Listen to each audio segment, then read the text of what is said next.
So welcome back, everyone. We're going to have a session now, AI Impact on Society, Futurism and Practice. Artificial intelligence, AI, is emerging as an important topic for the global development agenda.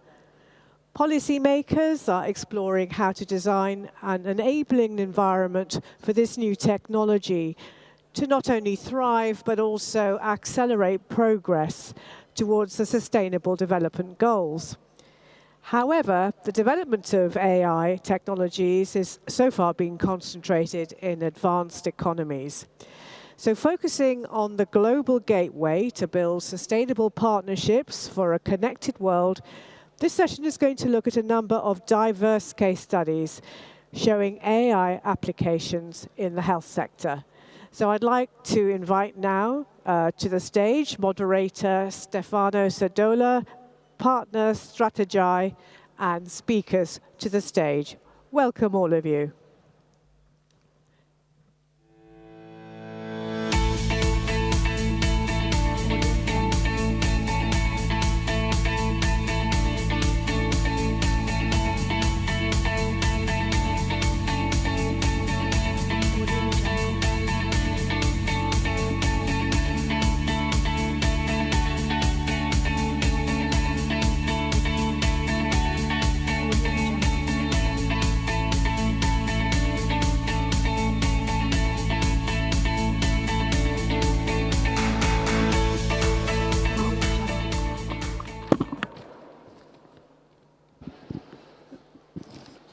All right, ladies.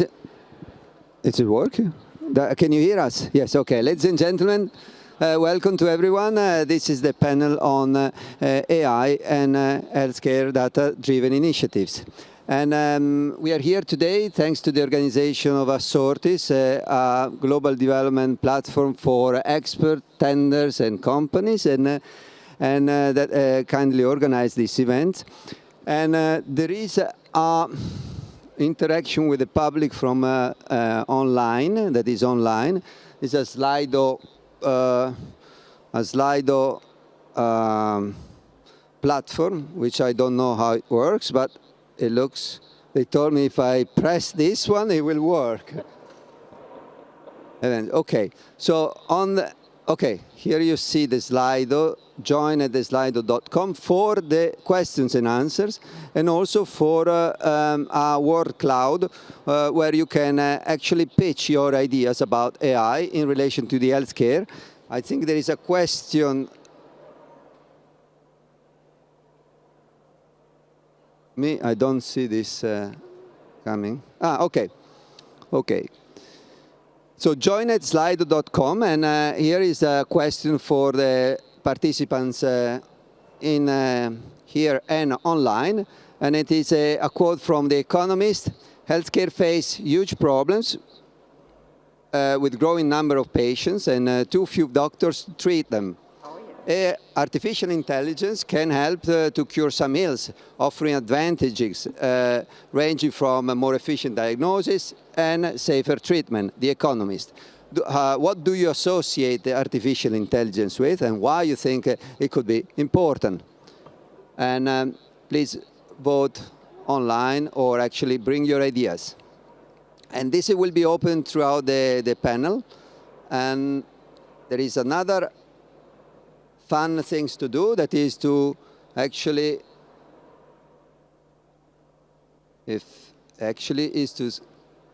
no. Okay. Now there is another game for everyone. It's to score the priority call to action that are actually we anticipated out of this session. And so there are some call to action that we want to propose to you and to the participants online in relation to the topic of this panel. I hope my guests agree on this call for action, because no. One was interoperability. Go back. It'll do. Okay. Okay, they tell me. Future. away. Yes. Went away. It was there. And so? Okay. Next. And next, no, I don't push anymore. So next slide, please, for the Slido.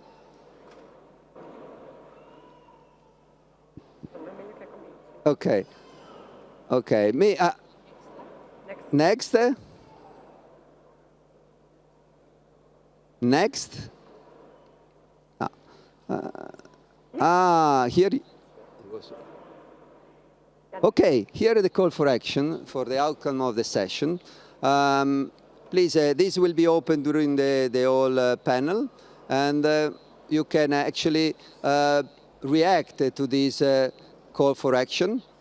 They're all important to us, but we want to hear your reactions and how they talk to you, these different call to action. And we also want to know how many countries they are participating from the online audience.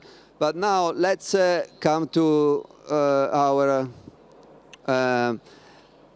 speakers that they traveled from abroad, and they are here to give us some stories and about the journey in artificial intelligence and healthcare systems.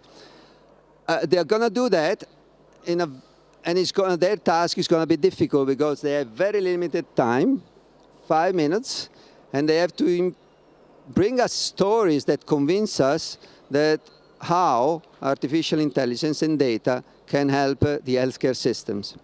So our first speaker is Andrea Piscino. Is the founder or co-founder of the Healthcare Data Innovation Council, and they will give us an overview of their findings that have published recently a white paper on this. And please, Andrea, the floor is yours. Thanks a lot. Good morning, everybody. Yes, basically the modern artificial intelligence is based on data, and so it's to have data, to create a successful usage of data in the healthcare space, you need to have data, and you need to collect data and to create also sharing of those data, which is something that is not happening in the healthcare space, or at least it's not true that it's not happening, but it's not happening as it's needed. And so what we did, I don't know if there are, if we can have the slides or not, but in any case, I can go even without the slides, so that's it. Basically, we are in a situation in which we have structural problems to healthcare, like the aging population or the rising of the chronic disease, which leads to an increasing cost. And so the healthcare system in developed countries is becoming unsustainable, while it's difficult to apply the traditional solutions, which are very expensive, also to developing countries. Also, we have the COVID pandemic, which creates another burden to the healthcare system.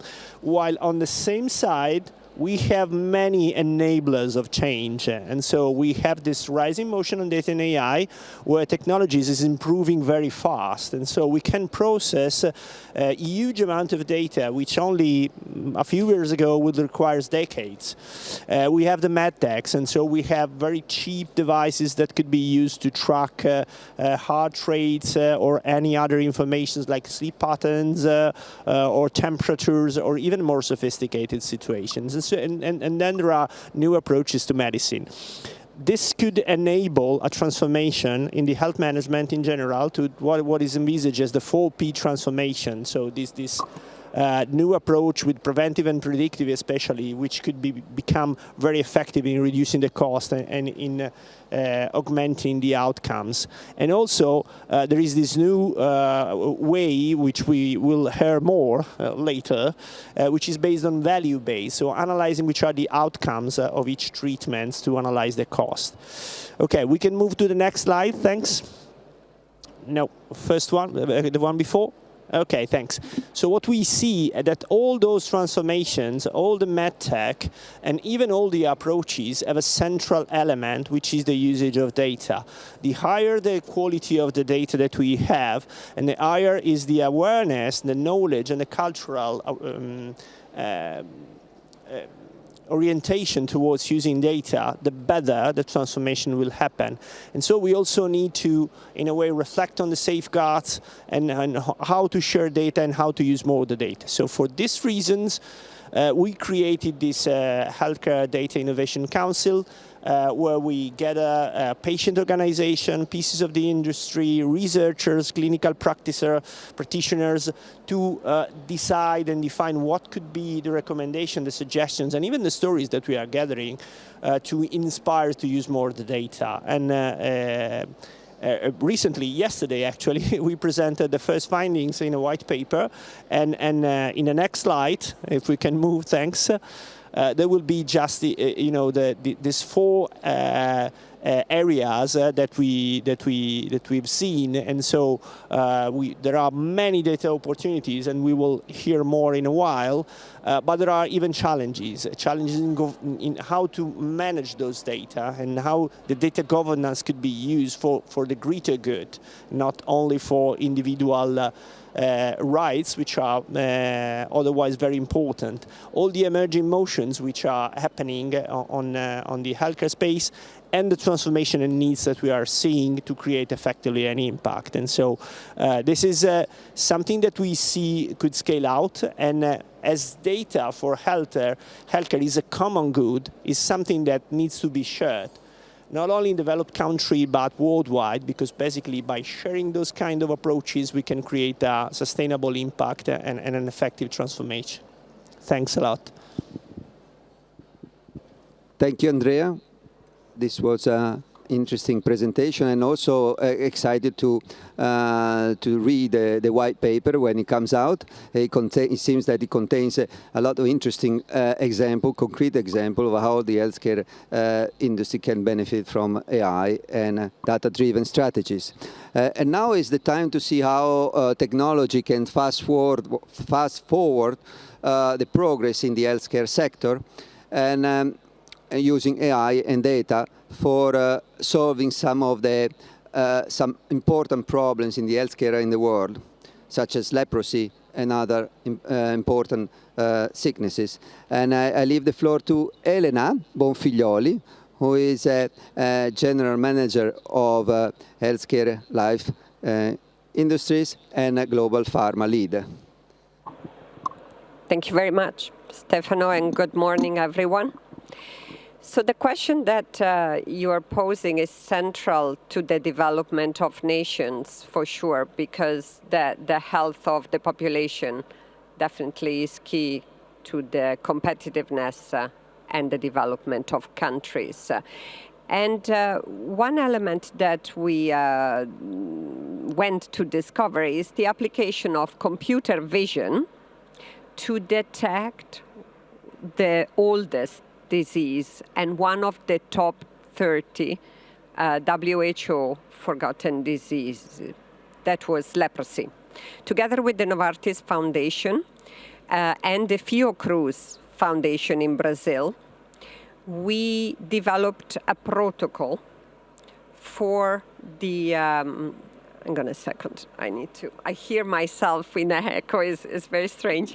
We developed an image protocol using computer vision capabilities to make sure that we could have a picture taken of a possible lesion that could be or could not be leprosy, and then metadata collection to give basically a very fast early disease diagnosis.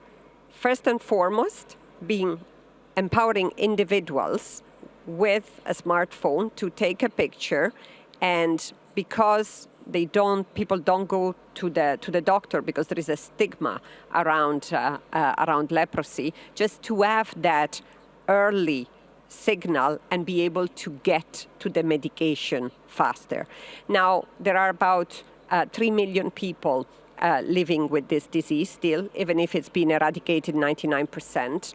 And there are 100,000 cases, new cases per year. So it's really quite important, because the fastest you get to that signal, to that diagnostics, the fastest you get to the medication.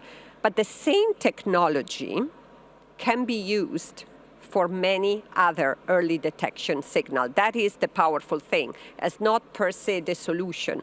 Where is the importance with AI is what are the capabilities, the same capabilities that you can train model with, that you can collect data on, that help augment the diagnostics. There are 13 million doctors that will be missing by the end of these decades. And there are 3 million community workers that will be missing, WHO statistics. Therefore, we need that AI capability. And so in a similar way, just with computer vision, in another project with various ministries of health from Asia and in the US as well, we were able to detect the right mosquito, because there are different types of mosquitoes, and then with robots capture the mosquito in nature, and then bring it back and sequence it so that we could see the shift in pathogens and be able to provide, in collaboration with ministries of health, a clear view of whether there is an epidemic, for example, or if it is a mosquito that is infected with a tropical disease, from malaria to lymphatic filariasis. And today this collaboration actually is being launched together with GSK for Nepal, together with the Ministry of Health. So various examples, and hopefully it answers the question from The Economist, which is, we need to work at scale with repeatable AI solutions. Thank you, Elena. What you are telling us is a great achievement in the field of healthcare. It saves life, and it saves life using technology as a way to accelerate this process. And I'm very proud that you're here and tell us about this. It's great. And now another interesting story from Manny Stiliadou. She's the Vice President, Public Policy and Government Affairs for Europe and Canada from Takeda. Thank you, Stefano.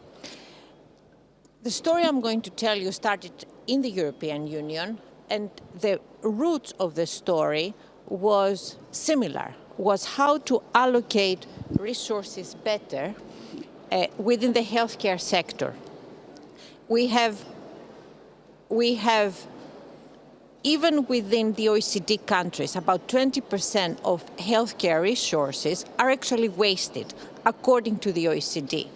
And big part of that problem is that we have difficulty measuring what really creates value in healthcare. So within the European Union, we've started a project to give patients the possibility to measure their outcomes in a standardized and independent way using digital technologies. The idea, however, is that this data is then being collected and administered as an essential resource through a governance model that creates sufficient trust within the society, with the patients, the doctors, and the regulators, so that they can really rely on this data to make decisions. We started this project with European funding and a number of partners, because these are the type of projects that you always need partners to bring to success. And these are leading academic institutions in Europe, as well as a number of private partners, as you see in the list. And what we are doing is we're creating independent entities that will be the centralized repositories of this data, but also we work on giving patients these tools to measure in a standardized way their outcomes.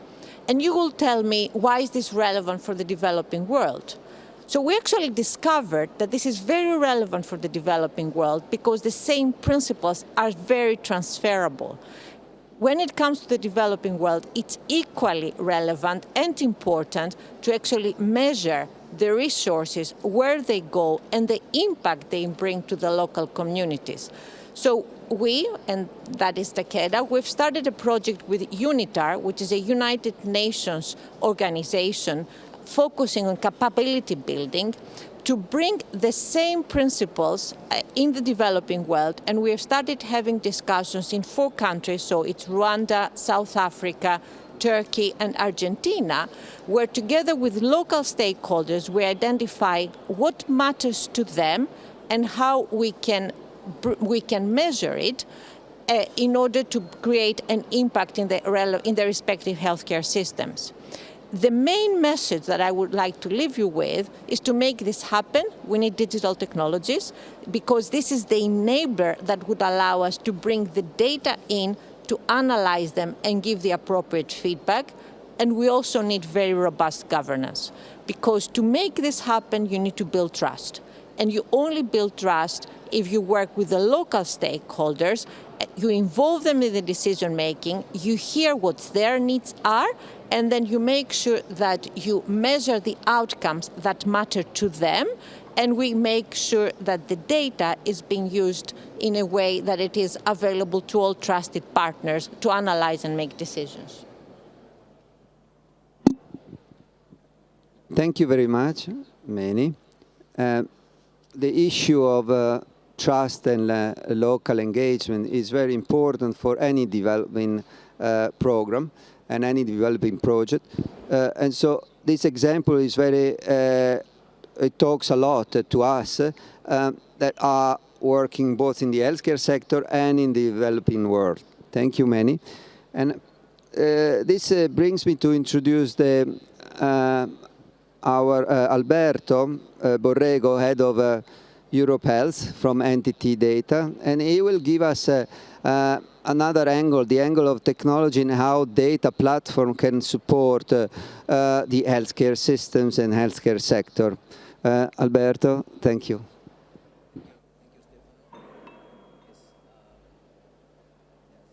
I'm gonna talk about we call it learning health data platform.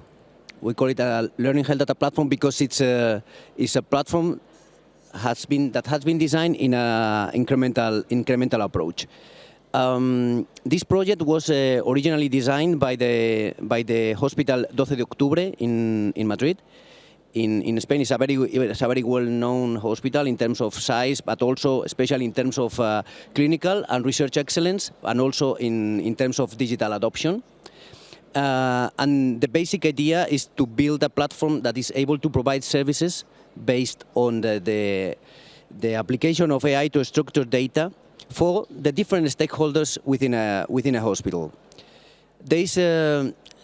It was tendered in a public procurement of innovation process, which is also important, I think, because it makes sure we can make sure that there is no such a similar platform currently in the market, and also the company awarded with the contract is able to retain the IP rights and also exploit them in the future. So there is this general agreement about the important role that health data may play in the transformation and in all aspects in transformation of healthcare systems worldwide. This has been acknowledged also by WHO, no, in the global strategy for digital health, and it can be important in terms of access. It can be important in terms of quality, and it can be important in terms also of not only access. Access and quality, but also there is in the new way of providing services. To provide this transformation, data needs to be stored. This has a lot to do with infrastructure, and it has been usually a barrier in the developing countries. Needs to be stored, needs to be cured. That has to be that has a lot to do with quality and also with interoperability, and needs to be used. And this usage has a lot to do with artificial intelligence, right? So the basic idea of the platform is like there's an important barrier to the adoption of. There's an important barrier in the adoption of the usage of health data, which is that there is a lack of standards. Okay, so in Infobanco, the name Infobanco has a lot to do. It's similar to let's say what we are trying to do is similar to biobanks. What we are trying to do is replicate the concept of biobanks to health data. So there are several distributed repositories that we use them to ingest the data into the health data lake. It's a hybrid data lake. That's quite important because we are combining on-premises with a cloud infrastructure. On this data lake, we are building the clinical decision support platform that is able to provide those services to all stakeholders within the hospital, and we are able to define a personalized care plan on this clinical decision support platform.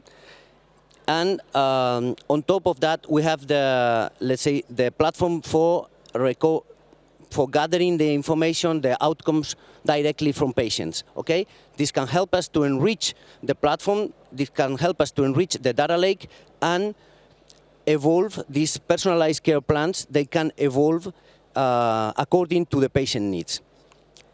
This platform is not a black box. It's not something that is closed. It's something that can evolve from a basic repository of electronic medical record and a basic mobile application in the hands of a patient. We can apply this. We can use this platform and improve the personalized care plans for each patient. There are several use cases where this platform is going to be used. It can be related to oncology processes, also to chronic disease management, but also it can be applied to infectious diseases. Yeah? Thank you, Alberto. And the issue of data platforms is an important aspect of the technology transformation that is required in the healthcare sector. They are not easy to implement, and they are sometimes difficult to understand from the external world, but they're going to make a huge transformation. Just for you to know, the NHS from UK published recently, a few days ago, the UK strategy on data and healthcare, and the data platforms are one of the key strategic priorities for the healthcare sector of UK, and Japan did something very similar. Now, this leads us to introduce the last panelist. She's not with us today, but she's on a video, and she shared with us a video about her research. Miriam Stankovic, Senior Digital Policy Specialist at DAI, and the video is about regulating AI, big data, deployment in healthcare. And she's going to talk us through their experience and the finding from her research. Please, you can air the video.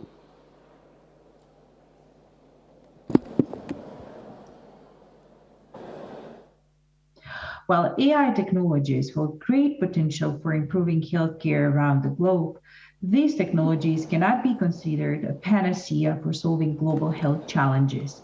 Scaling AI technologies has risks and trade-offs. Therefore, adoption, acceleration, and use of AI should strengthen local health systems and be owned and driven by the needs and priorities of developing countries, governments, and stakeholders to help them best serve their populations. We would like to highlight the following key takeaways for developing countries' policymakers and regulators in healthcare. Number one, health data constitute 30% of the globally stored data. For health data to make decision-making better, the data sets need to be more diverse and robust. However, data access and data quality barriers still prevent innovators in developing countries in particular from using data more efficiently and effectively in health. Often, health data are incomplete or of low quality, which leads to inefficient allocation of resources by policymakers. Health data sets are siloed and locked within institutions, and countries are grappling with linking different data sources and using the data for secondary research. Number two, apart from data access, data interoperability is another challenge. Often, health data sets are not interoperable and are not portable among institutions. This leads to less diverse health data sets that might not represent the patient population at the national level. Moreover, interoperability and standardization affect the building of regional and global health data sets and impede AI and machine learning solutions across boundaries. One of the key impediments to the effective deployment of AI in healthcare is access to fair, findable, accessible, interoperable, and reusable data. In developing countries, this problem is exacerbated because data are not always digitized and not easily accessible due to private sector capture. It has been suggested that data quality issues are critical when building AI for clinical settings. We should not forget that data and algorithms are an integral part of the ability of machines to learn. The outcome of AI depends on the quality of data and algorithms. Data should not be biased, data ownership should be clearly defined, and algorithms should be transparent enough to identify the stakeholders' liability. In closing, I would like to reiterate that in developing countries, building trust in AI solutions in healthcare is about ensuring that AI tools meet demand on the ground and build trust and buy-in from the communities they are intended to help. So local ownership. Rolling out healthcare AI tools in developing countries requires an in-depth understanding of the existing bottlenecks in the healthcare system. For example, the AI that can identify people with tuberculosis from chest x-rays primed for use in India could save time, money, and lives in South Africa, especially in rural areas where there are not specialists to examine such images. However, to obtain images in the first place, communities will need x-ray machines and people to operate them. Failure to provide those resources will mean that AI tools will simply serve those already living near better resourced clinics and thus exacerbate the already existing digital divide. Okay, thanks to Miriam, who walk us through some of the issues of interoperability and some of the challenges. And now I'd like to actually ask some questions to my panelists. And Andrea, you are an AI specialist. And can you give us some concrete examples of how AI can help the healthcare sector?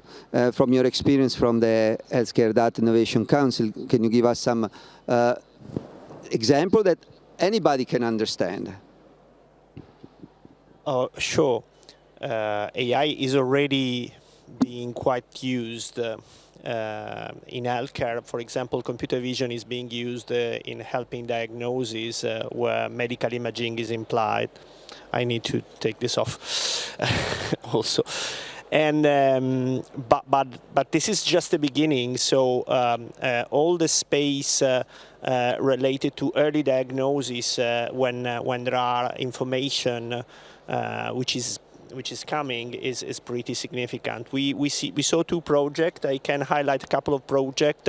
One is the Decider project. Is a European project that we saw from researcher.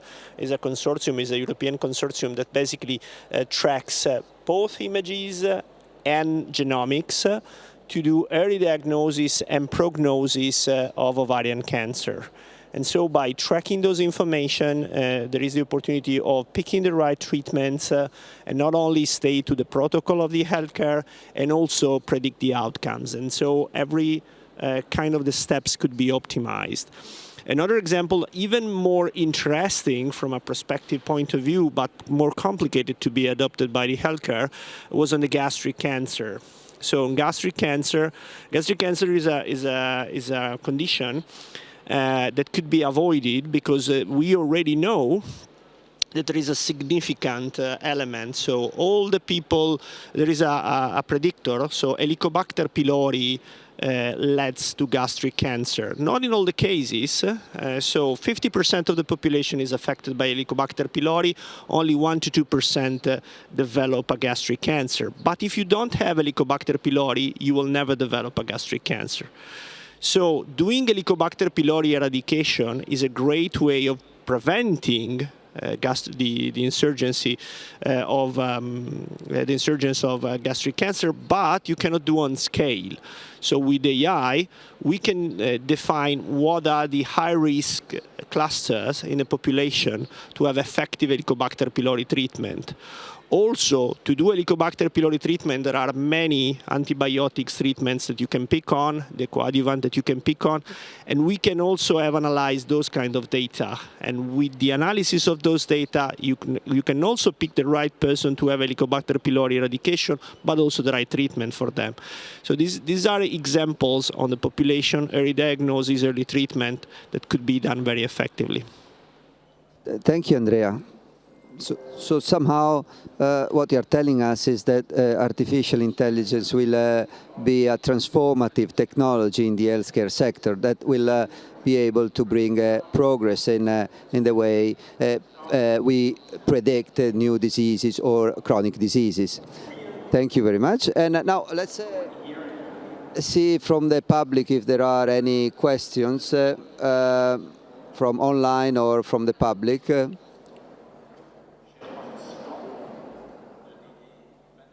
They are looking. Otherwise, while we wait, can I ask? There is a question.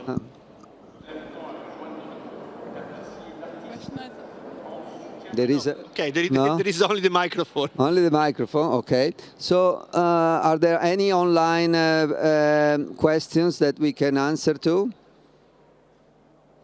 There is. One moment. Let's see.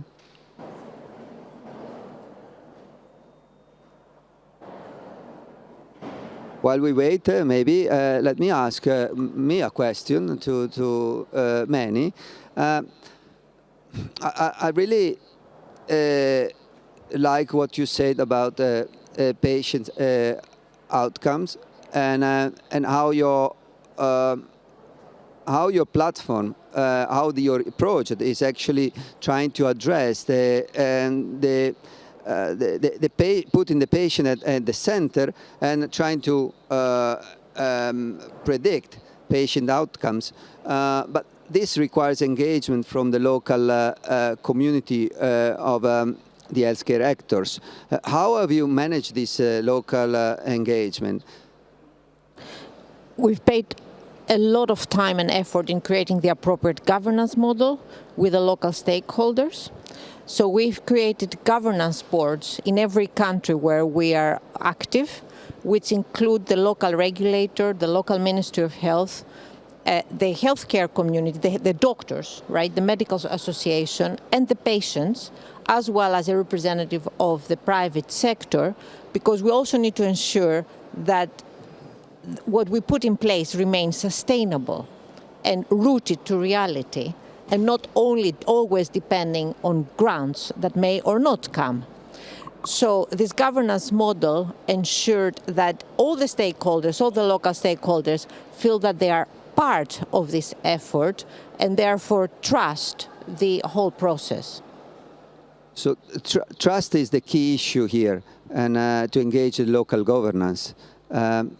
And that is always, so what you're saying is basically that through the right governance model, Absolutely. You can establish the trust. That's a very good point. And Elena,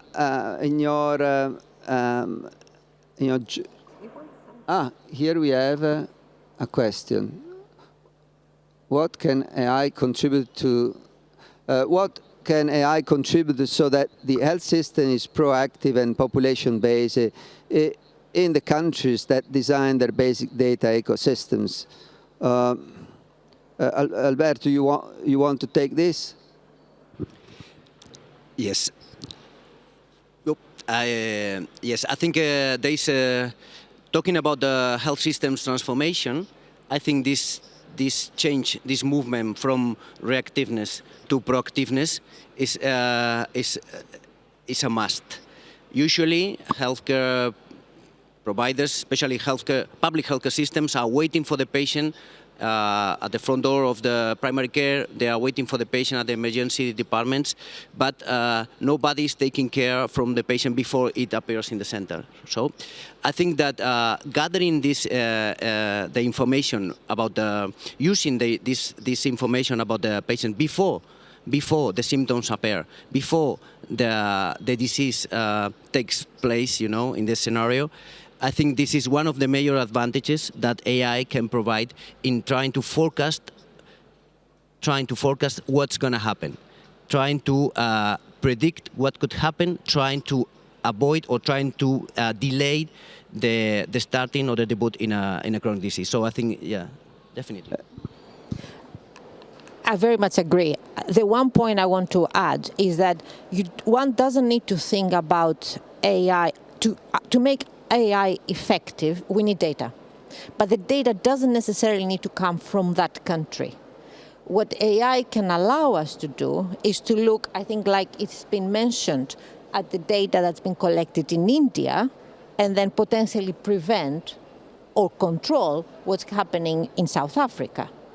But what AI can do is give us tools that would allow the healthcare transformation in the developing world in a way that hasn't happened in the developed world, and can allow us to leapfrog. And I think that is what is the power here, and that what, as a humankind, we need to really build on and try to create. A little bit like mobile telephony brought telephony to Africa before fixed. There are several countries where there's no fixed telephony.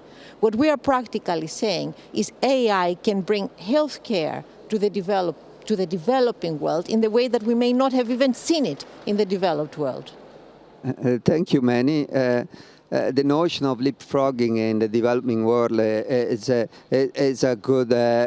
important because there are real concrete cases, but again, trust is important here to do this leapfrogging. The ecosystem, the stakeholder needs to trust that, for example, sharing data is possible, is safe. It's from a technology point of view, it's possible. And now, Elena, maybe you want to say something on it. Yeah, a couple of points, really. We have seen, in the example that I gave on leprosy, we have seen that you take an image with the phone and you get a diagnostics, and that triggers an action, which is to go to the doctor.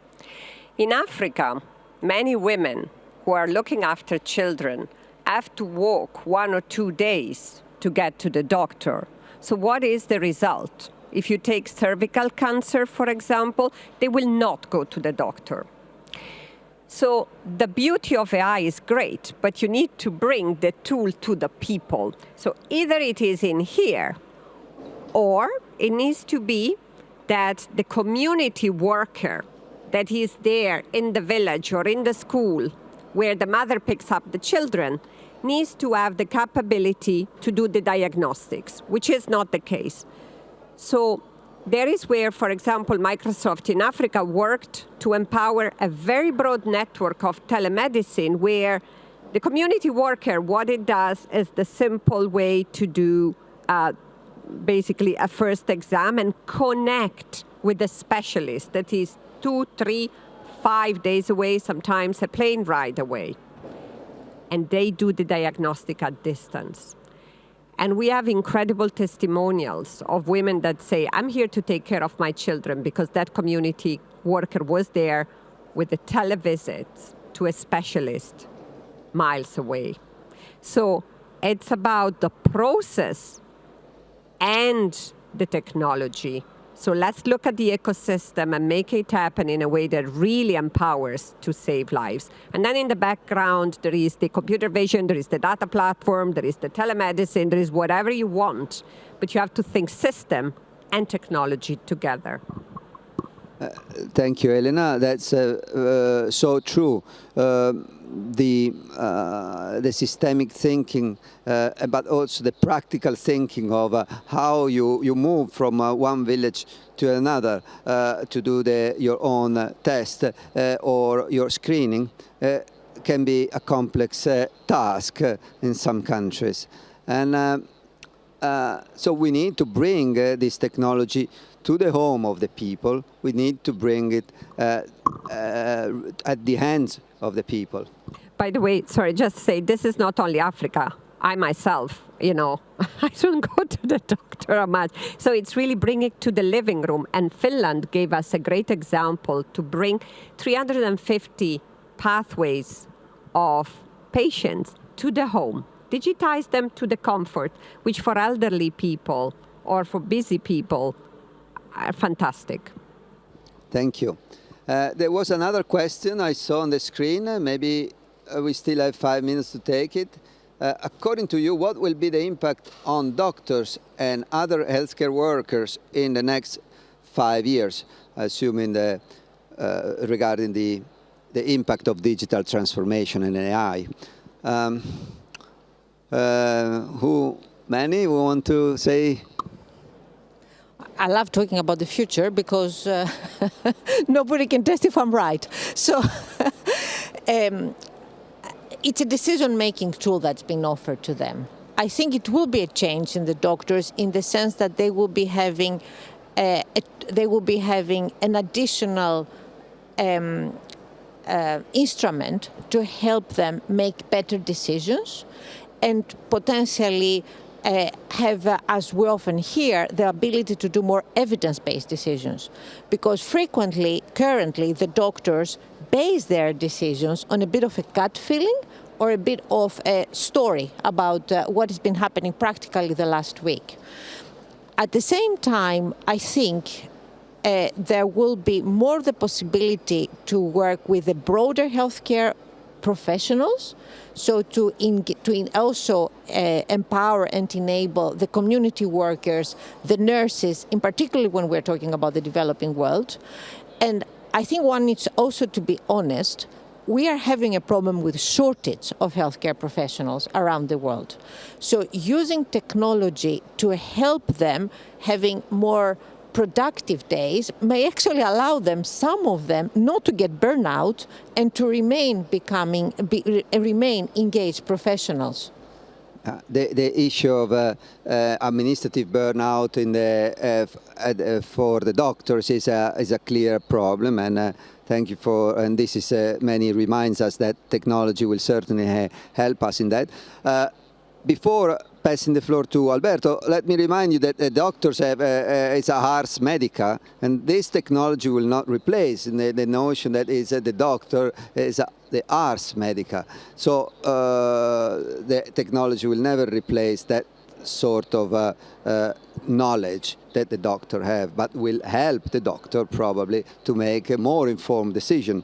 Alberto.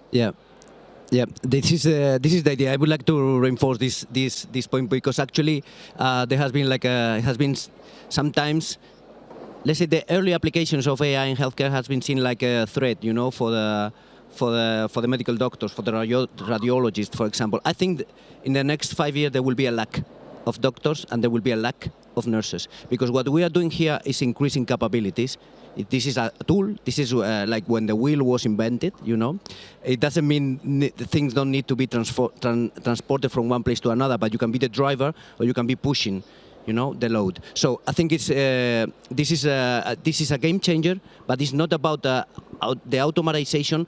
What we are doing is just increasing the capabilities. And it's something that we are going to need in the next future, especially in the developed countries, but in actually all around the world, because it's very difficult to reduce the disease burden. It's very difficult to reduce the disease burden. For sure, there will be most more requirements of investment in healthcare. So we will need more professionals, but we will need more professionals with more capabilities.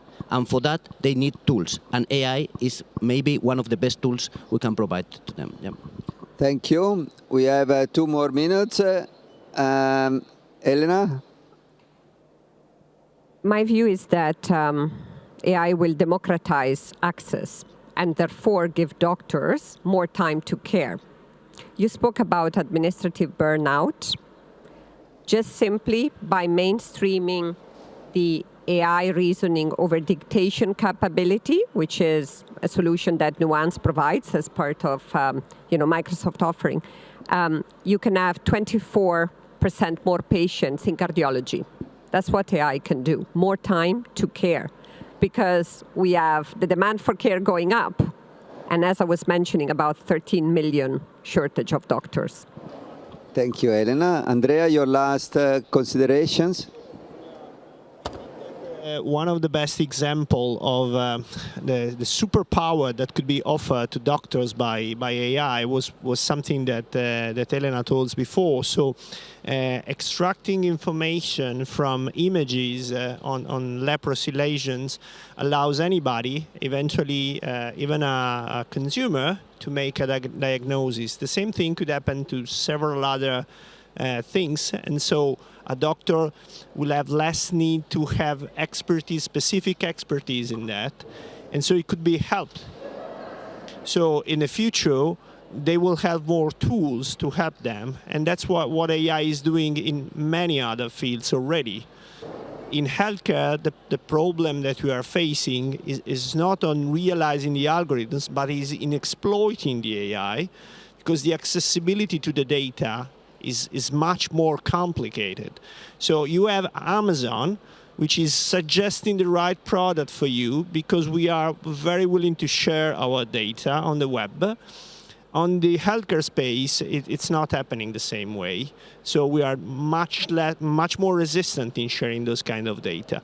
When we will have the data, we can create many more algorithms that will help doctors in the future. Thank you, Andrea. And with this, we close the panel. I would like to thank you all. And I invite to continue the discussion at the room L2, if not mistaken. Very good. Offered by Assortis. Thank you very much.